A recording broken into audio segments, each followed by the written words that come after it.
Alright, ladies and gentlemen, 'tis the season to watch horrible Christmas films like The Santa Claus with Tim Allen.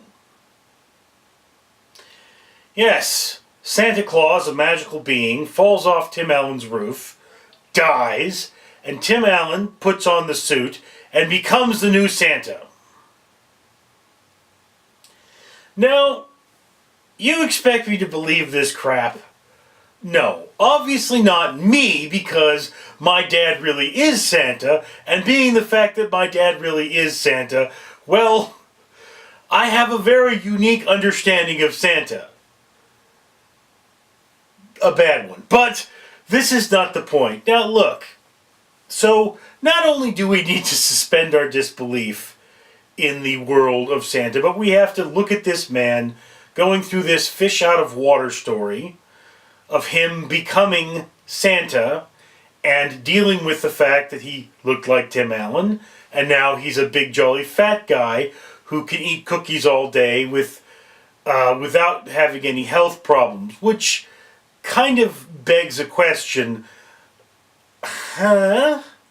Because really, that's the Santa you see on Coca-Cola commercials. Santa has not always been so fat. I believe he's always been on the hefty side because the original origin of Santa is actually quite Nordic, but that's beside the point.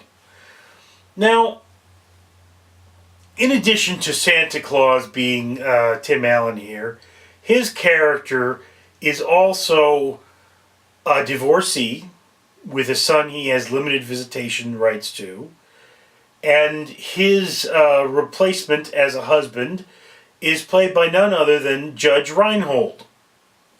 And Judge Reinhold is a great person to play a universal douchebag. He is very annoying, can be condescending, and in this movie they put him in sweaters that look like a vacuum cleaner threw up after vacuuming a lint factory. So it is just, these are some ugly, ugly sweaters. But here is probably the hardest thing to believe about Judge Reinhold, is that he claims he stopped believing in Santa when he was 3 years old and didn't get a weenie whistle. So here you have a grown man at one point. You know, this is a Santa movie. It is painfully cliche. You know that Santa here is going to be giving him a weenie whistle. So you have to look at Judge Reinhold at some point blowing on a little Ostermeyer wiener. Ah. Now for me, this movie was hard to watch because there was fat shaming in this film. Tim Allen's character as Santa gains weight very rapidly, starts eating a huge amount. I mean, he eats more and more sweets than I would possibly touch. And I guess there's sort of this elitist concept that as an elitist you need to have a perfect body, which of course is contrary to the concept of Santa Claus. But, you know, realistically speaking, there's no such thing as realistically speaking in this story, so, you expect me to believe that none of the higher-ups of the company that Tim Allen's character works at are ever, fat? That's harder to believe that they're being a Santa.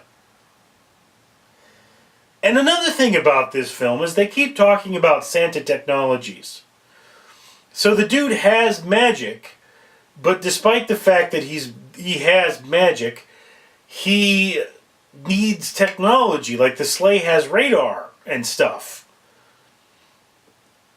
And I would have to ask that as a basic question, that if you were Santa, why can't you have somebody give you a magic suit that makes you invulnerable?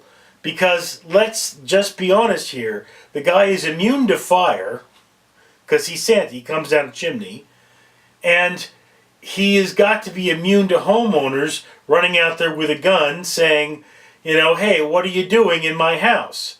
So that's one of those things.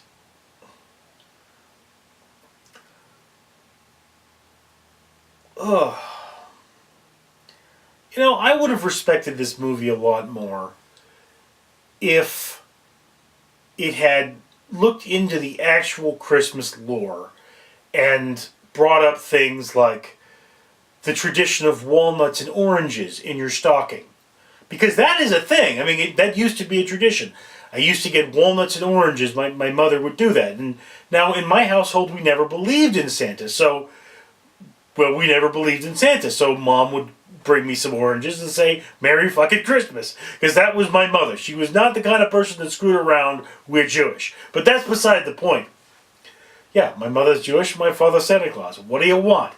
Anyway, so there's the thing. This is the big issue with this movie, is that the beginning is bad, the middle is bad, and it ends on a high note. So it is a Christmas movie, and I remember I was a Tim Allen fan. I loved him in Home Improvement, and I wanted to see this movie when it was in theaters, and never got the chance.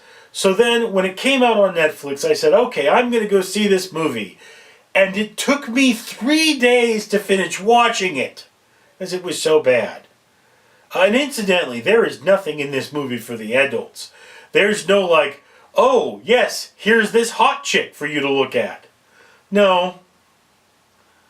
Just a bunch of people you really don't care much about. So yeah, look, The Santa Claus is a movie that teaches kids to misspell Santa Claus. It is the kind of thing you, on this Christmas, while you're getting messed up on eggnog, you have your children watch so that you don't have to put up with them. Anyway, that's my opinion of The Santa Claus. I'd love to hear yours down in the comments below. Oh yes, and I'm Richard Neal, bah freaking humbug.